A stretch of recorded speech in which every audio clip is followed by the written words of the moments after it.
Okay, I have gone too long without one. It's time to build a massive test tank in this shop. 400, 500 gallon, I don't know. Massive, out of 2x4s and nails and screws and a pond liner. I got a bunch of baits to test after that too. We're gonna build that massive thing and we're gonna test a bunch of baits. Let's do it.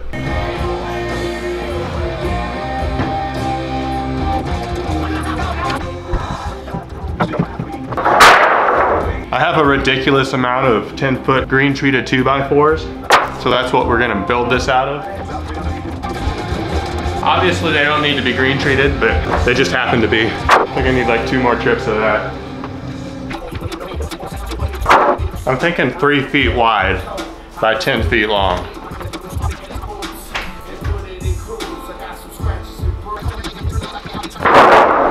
Okay.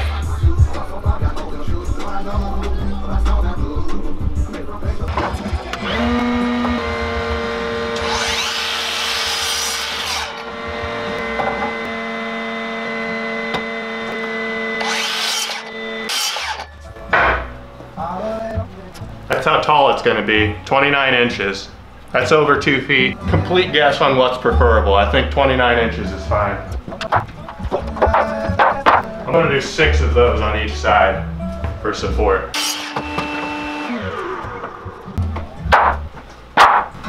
Make that 8. We're doing 8 on each side.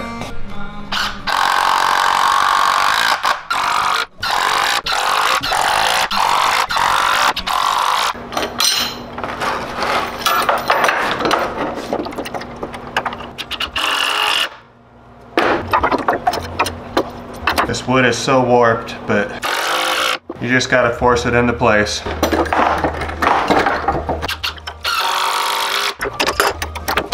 So I did math, and it's every 19.5 on center. There's gonna be a support.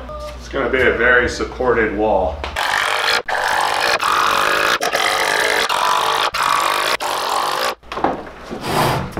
That is how deep it's gonna be. That's pretty deep. Where am I gonna put this?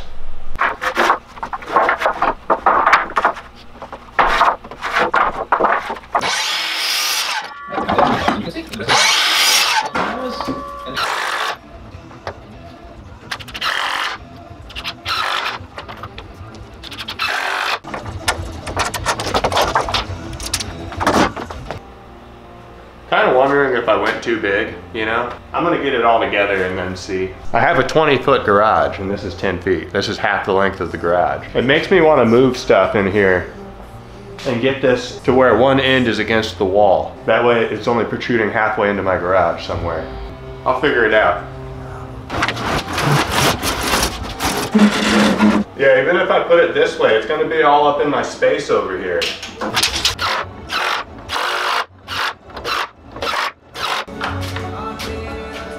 This is the bottom.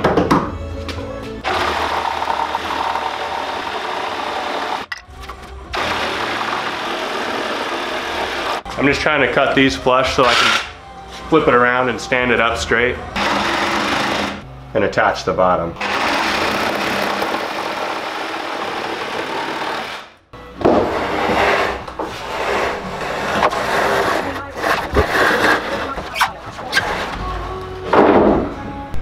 That trash can is about the right height. I'm gonna take the edge of this one, flip it up on that edge, and slide that trash can under. Screw everything, and then I don't know.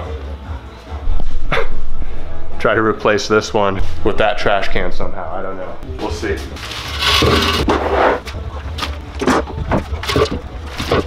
That was lifting with your back right there. Spine workout. There it is, 90 degrees.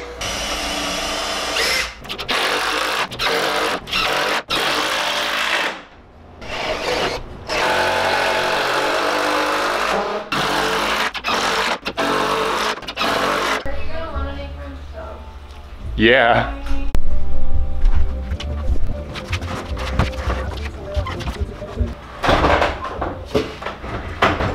That was close. I think I'm gonna have to clamp all these in place. The one on the other side was really straight. Very minor adjusting was necessary, but this one's bowed. The middle is coming towards me. So we got 28.5 at the bottom of the tank. We got over 30.5 down here, so we gotta squeeze it in. And then I'm just gonna cut a bunch of 28.5 inch pieces of wood and screw them in.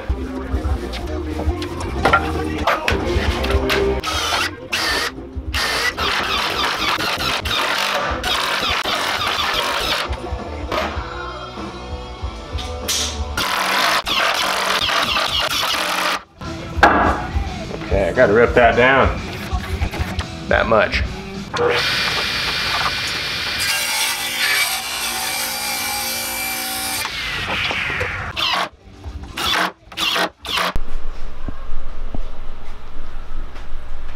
Is that not the finest woodworking you've ever seen? I figured if we're just fastening 2x4s together, making it prettier is not gonna make it stronger, so. Almost went all the way through a 5-pound box of screws. So it's fastened together. Let's give it a flip. Oh, whoa, that didn't move. Oh man. Oh, this is just gonna make a loud bang. I have to accept it.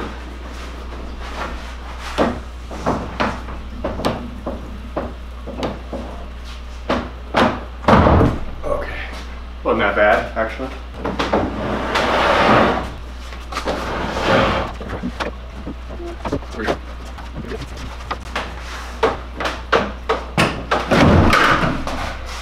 This is a solid structure.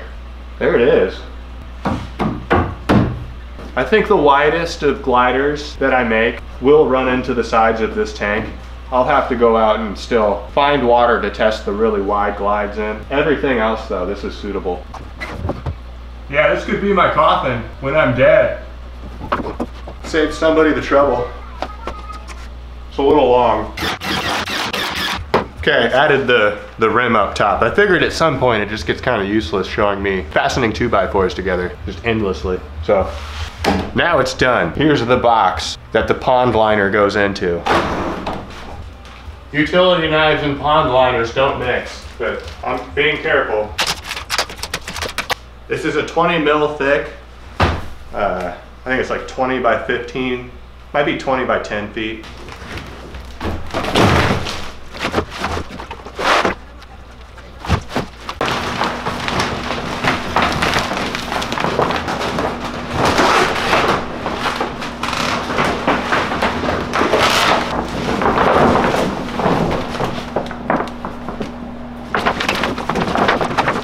I don't think I can get this thing in here. It's too stiff. It's not what I expected. This isn't good. I'm gonna have to figure out a different way to make this thing waterproof, because this isn't gonna cut it. Just by folding this thing too much, I think I'm putting holes in it, just by folding it too much. And I have to like fold it to get it in there. I really don't like this.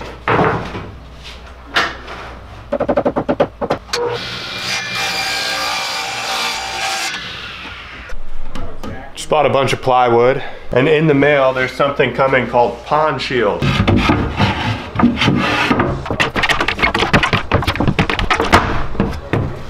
We're gonna line the inside of this with plywood and then pond shield it. You'll see. It's gonna be bright blue. It'll look cooler now because the inside's gonna be a cool color.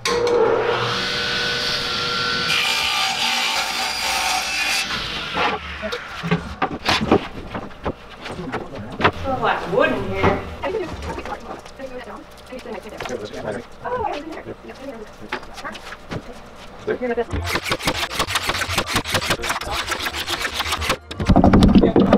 Put like a shim in there. Trying to do that as much as I can for all of the gaps like these. Shims will do for things like that.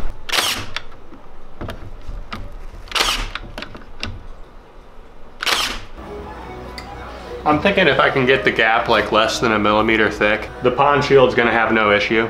This stuff, I got 1.5 gallons of it. I think I got enough, I don't know. I'm putting like 3 layers on every surface of this thing. It should be fine. It's gonna be well sealed.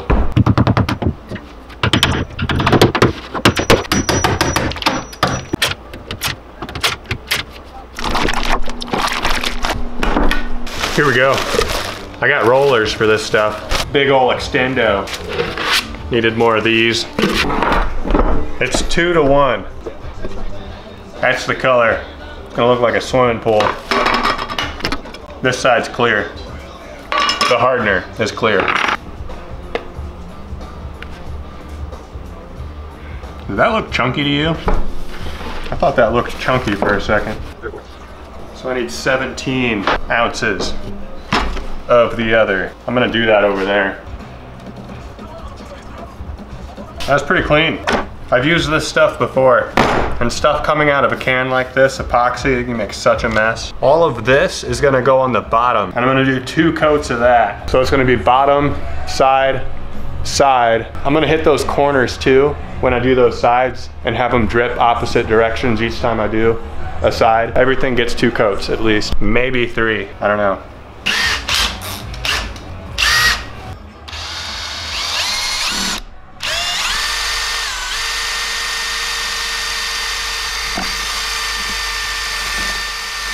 So I think I'm just gonna dump this in and then spread it out with a roller.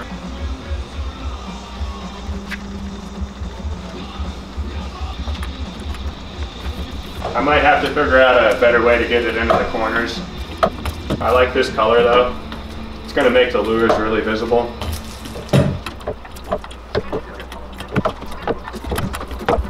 Yeah, if I press the saturated roller really hard into the corner, it seems to fill it.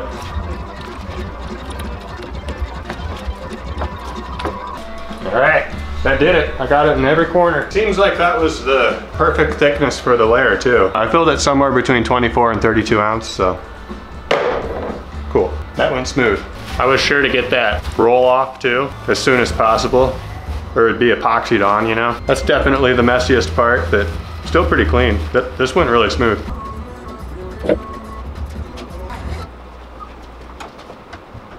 Okay, watch your toes.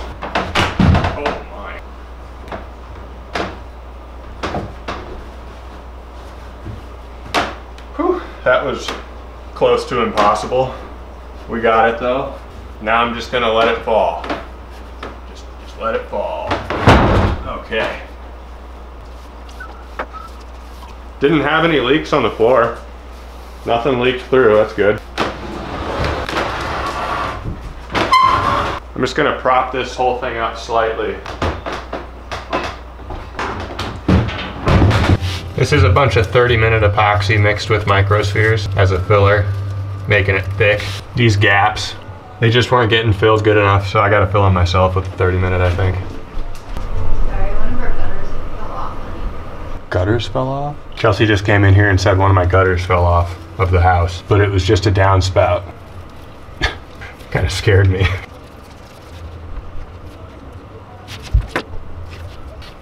That's not bad, it's really filling in. It's kind of sinking down and then I can apply more.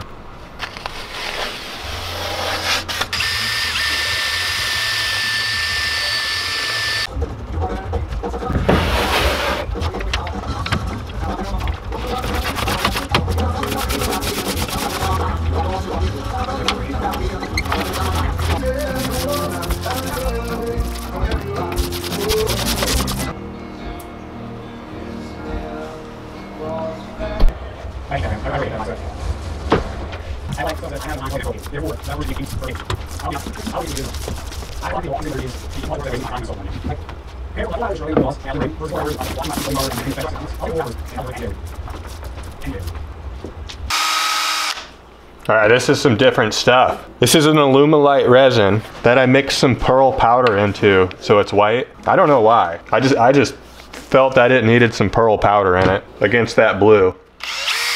So everything's gonna have 3 layers of the pond shield and then this on top of it. I just never want this thing to leak. I'm way overkilling it. And this stuff smells exactly like my True Coat, clear coat that I put on fishing lures, like exactly. I feel like I'm clear coating lures right now. So maybe it is very similar to the same stuff and that's kind of cool. It's like my test tank's clear coated too, you know?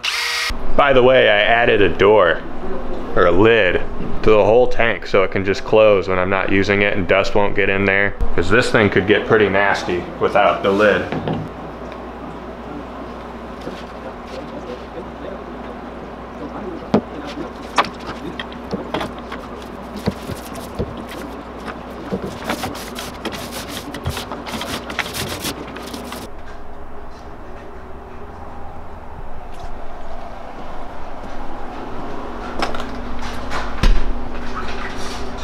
Oh my goodness. How embarrassing. I'm already using this thing as a work surface.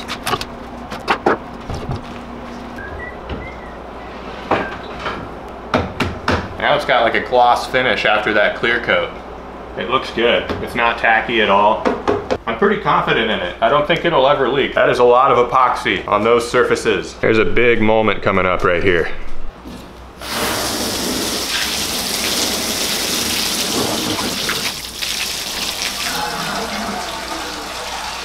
Chip needed some water. All right, I'm just gonna leave the hose in here. And this might take like an hour. It's not filling up fast. I think worst case scenario right now is I hear a giant crack and then all the water spills out and ruins everything that's on my shop floor. That's a pretty bad worst case scenario, but whatever.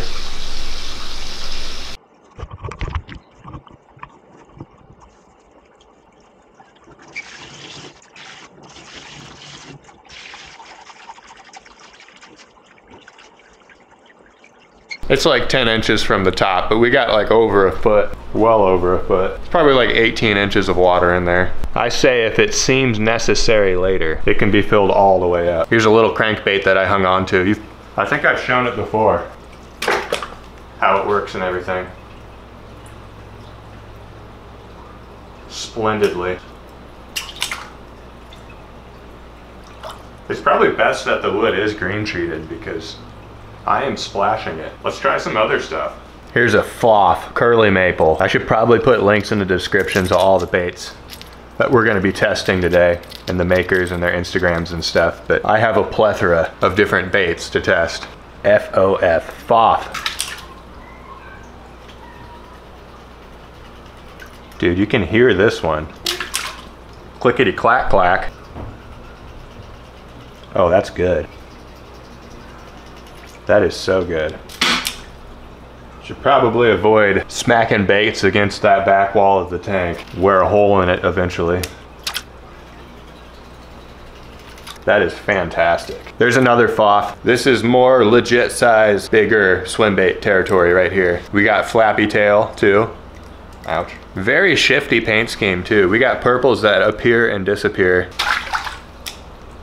Oh, it's a heavy floater. Oh goodness. That's got some good rear end action. It is strange casting a big swim bait on an ice rod, let me tell you. Look at the rear end. Whoa, that flaunts its stuff back there, wow. Should I have a camera set up the other direction to minimize glare? Probably. We're learning. No more glare. That is definitely an impressive action. Let's go slow. Yeah, we are making this one official for sure this year. Next up, we got a throwback, fellas. Throwback swim baits. Look at that beast. The one with the red joints and everything. I know how this thing works, but it's worth showing all of you. There's just so much kick to this bait. So much smoothness. It's a little bit of body roll and a ton of joint movement. You can seriously tell it was tuned and just made correctly. The action is spot on. Got some lipless crankbaits from Justin. I'm gonna try those out too. This is my favorite one because it's like nothing but wood grain carved into a craw pattern. That is just lure beauty. Happy to own this one. Let's see how it works. Oh yeah.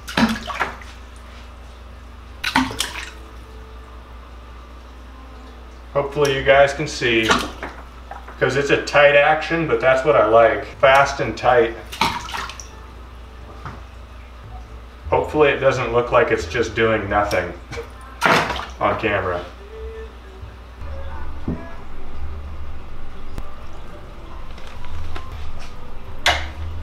Let's break the Hashimoto glider out. Brent knows what he's doing when it comes to getting actions out of baits. I've actually never fished with this before, but I just know it's gonna work. I fished with a lot of his baits and they're just spot on. Finely tuned instruments. Oh yeah, it's a slow sink. Oh yeah.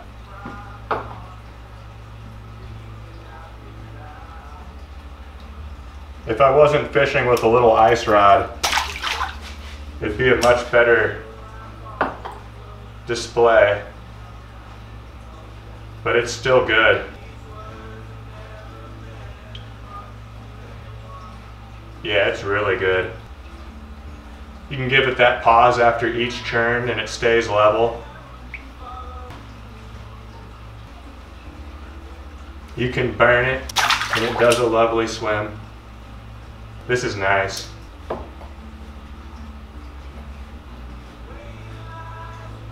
I need to make this thing official. I look forward to doing that this year. I'm gonna make this thing official. Killer Instinct Baits, Hunter. He's got a YouTube channel too, linked below.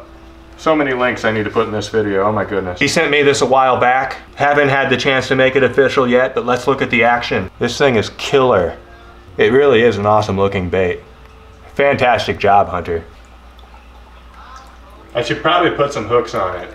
Hooks on. Yeah, it's even more stable now. So it's got a tight, fast little wobble. I think it was meant to go subsurface. A lot of wobble in the front and the back. That will not be difficult to make official. Gosh, the DUBY swim bait is so good. It makes noise too, a very delightful noise. There's even silicone hook protectors on the hook points on this. I've been trying to keep it really nice. I really like my DUBY swim bait. It works so good, the action is impeccable. You just know if the fish are biting, they will bite this. It's just like the Senko version of swim bait. Awesome paint scheme too, the peacock bass. One of my favorites. I've already caught plenty of fish on this. I'll probably break it back out this year too. DUBY, man. I stuck little bolts, those are pretty big bolts actually, out of the wood by the hinges there. Put a little piece of Lexan polycarbonate for it to rest on. That's what holds the lid open at that angle while I'm testing. Then I can just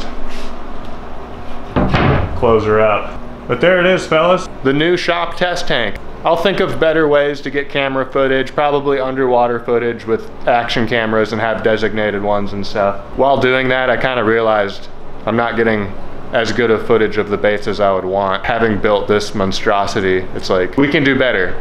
We'll do better later. But it's built, we got one, we'll make the best of it. We'll learn how to use it most efficiently. It's a very large surface to put a lot of stuff on actually. I need to be careful. Don't put stuff on the test tank.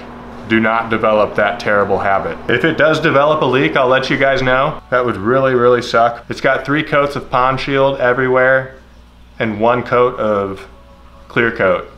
Just normal Alumilite clear coat. So that'd be quite the bummer if it did leak. Okay, on to the next bait.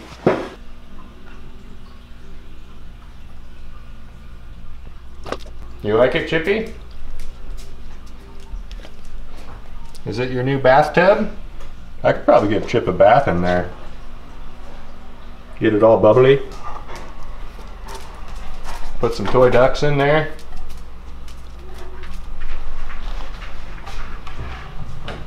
He doesn't really enjoy bath time.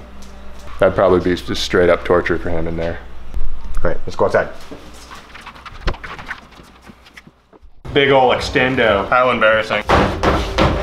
Screw everything. This thing could get pretty nasty. Look at the rear end. Does that look chunky to you? Oh.